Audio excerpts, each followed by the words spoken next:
Good morning, everyone. We're going to get started now. I want to start with a couple introductions first because we have two city council members here, Luella Haskey right here, and three now. Cindy Silva is someplace back here, and then Rich Carlston, our newest member, is in the back. And thank you all for being here. We also have one former mayor, Kathy Hicks, who is here, so thank you for being here. And Gwen. I didn't see Gwen. Is she here? She's here. Okay, I didn't see Gwen yet. Okay, well, Gwen Regalia is here as well, so thank you for being here. We have at least a couple current Park, Recreation, and Open Space Commissioners here.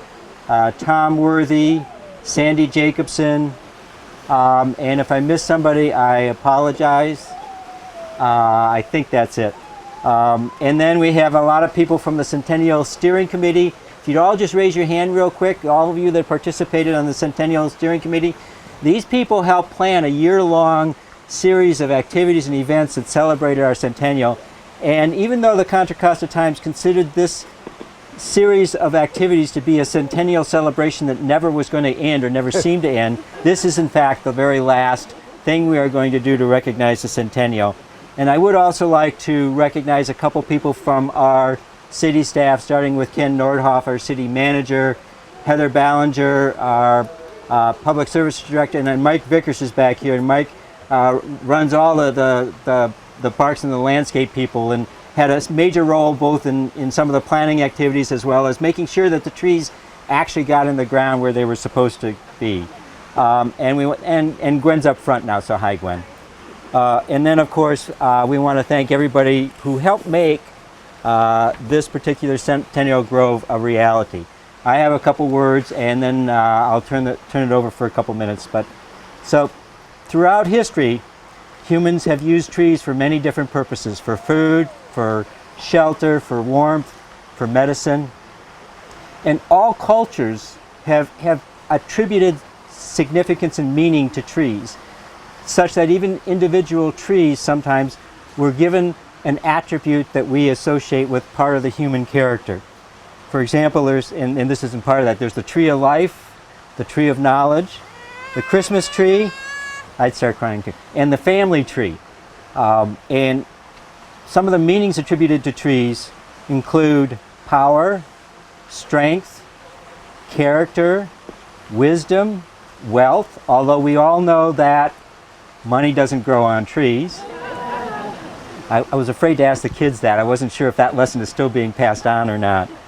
And things like peace, love, and rebirth. The oak tree is a symbol of strength of character and courage. The jacaranda is a symbol of wisdom. The walnut a symbol of clarity and focus. And the redwood is a symbol of forever. These are some of the trees that are in our Centennial Grove, but there are a lot of other trees and they each have their own unique story.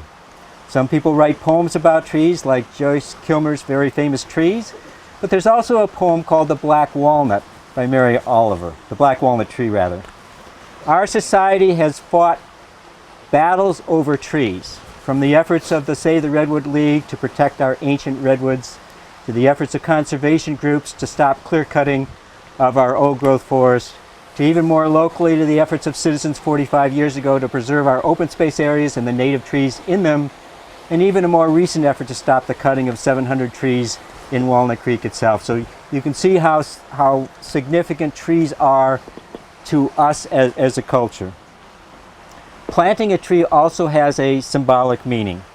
The flowering cherry trees that surround the tidal basin in Washington, D.C. were a gift of friendship from the people of Japan. And when you go there during that time of year, if you live there, it's really a spectacular setting when those cherry trees are in bloom. And we have some cherry trees that will be over there that we'll be able to see and enjoy next spring. And today, it is the gift of many people, many of them here today, who made this Centennial Grove, this dream, come to life. And we are here to acknowledge that gift and to celebrate that gift, and we thank you for that.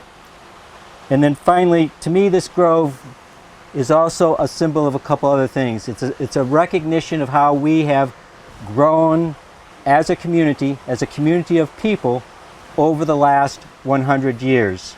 And the other thing about this is that it is also an investment in and an expression of hope in our future. And as Nelson Henderson said, and he's an author, and I have to get this right, the true meaning of life is to plant trees and not to expect to sit in the shade under it. So with that, I'm very pleased to introduce Ron Brown, who is the Executive Director of Save Mount Diablo. Ron served on the steering committee, but has also spent a lot of time and energy planning this specific grove. And Save Mount Diablo is an organization that has saved thousands of acres around our mountain. So Ron, will you come up and say a few words? Thank you.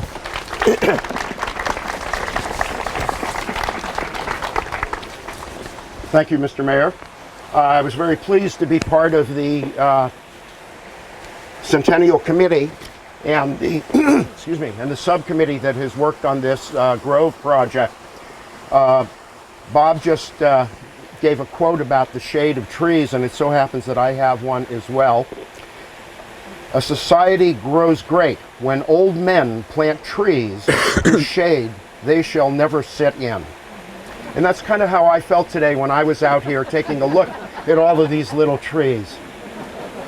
Clearly, I'm not going to be around to sit in their shade, but what a great sense of accomplishment and pride I have in being part of something that's going to be able to be here for future generations and some of these kids to sit under and appreciate the shade from. So when the Centennial Committee began its work to plan what was going to happen throughout the community throughout the year, one of the original projects or concepts was, well, we should plant some trees. And so some of the staff from the city was poking around the various parks of the city trying to figure out where to put it. And there was an area right across the way here that had kind of fallen into some disrepair during some of our budgetarily constrained years. It wasn't maintained as well as it should have been. So there was a thought that maybe we could plant some trees over there. So we brought our little committee out here to take a look at what the Centennial Grove would look like. And as we stood on this very spot and began to look all around and began to talk with each other and think about what the possibilities might be and what the celebration of the Centennial was really trying to represent, we had an idea that came to our mind. And the idea was that this land that we're sitting on originally was inhabited by the Native Americans. Later, it was the Spanish explorers, and then the Mexicans and the American settlers who came west. And over the decades and over the 100 years since we've been incorporated, people from all over the world have come and settled here in Walnut Creek and helped to make it a vibrant community for all of us to be living in today. A diverse community that we all live in. And so it struck us that really what we needed to do in this flagship of our city parks was to plant a diverse grove of 100 trees, counting some of the original trees that were originally here. But we then worked with the arborists and picked a species from 6 continents around the world that you will see enumerated in the program you have here today. And working with the city staff, had them planted around the lake here. The original plan was just to put them on the hillside over there. But as we again started to look around, we thought, wow, why just there? Why not spread them all the way around the lake? Because those of you who've been here during the hot summer days, the walk around this lake can be a bit sweltering. So we're hoping that sometime in the future, when those trees do get larger, they'll cast a nice shady walkway for people to be able to enjoy. So we have plants here from, excuse me, there it is on the other side. I'm sorry. We have the flowering cherry tree from Asia, the Australian tea tree, an Italian oak, a cockspur coral from South America, fruitless olives from Africa, and of course, oaks and other natural native trees from the United States and from our own community. And so when we take a walk a little bit later, you'll be able to see at the foot of each of those trees a little sign that indicates which species it is and where it's from.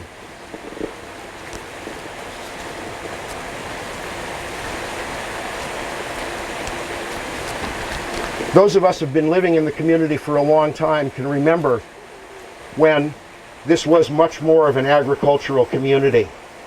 And we had orchards everywhere, and we watched as those orchards were being pulled out.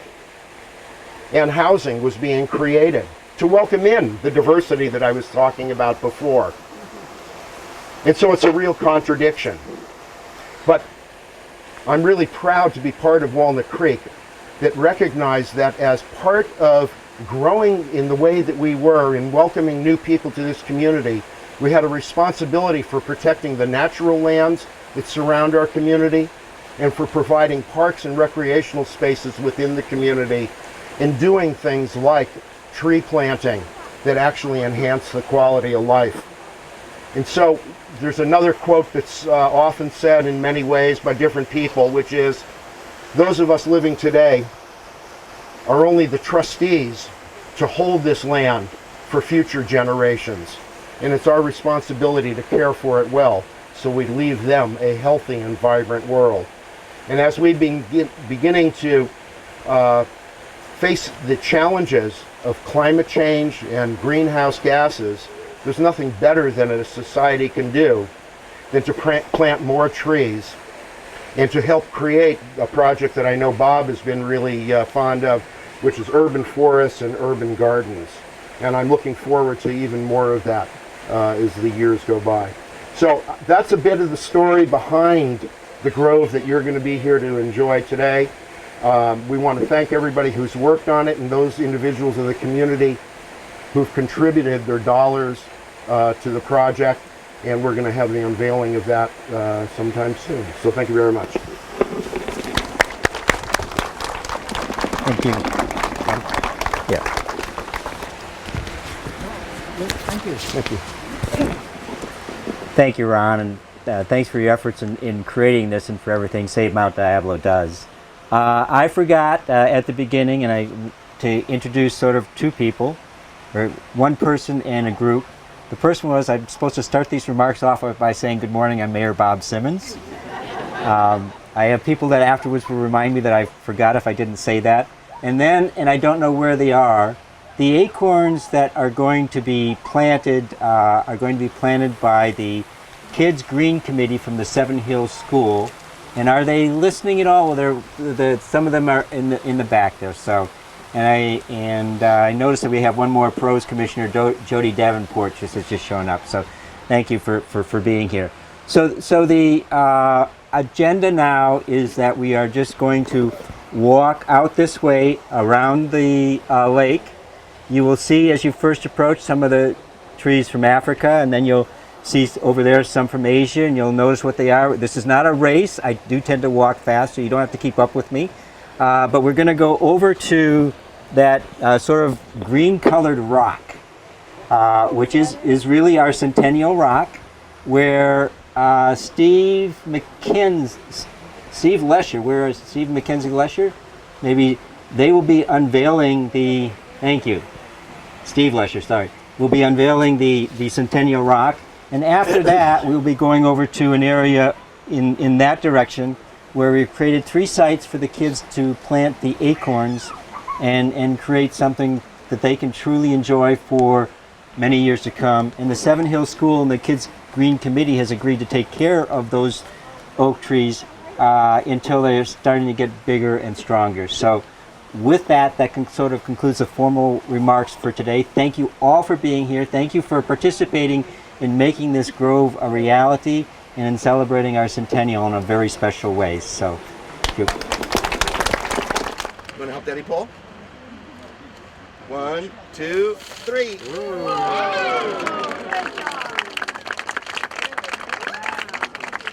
Cameron Lesher, ladies and gentlemen.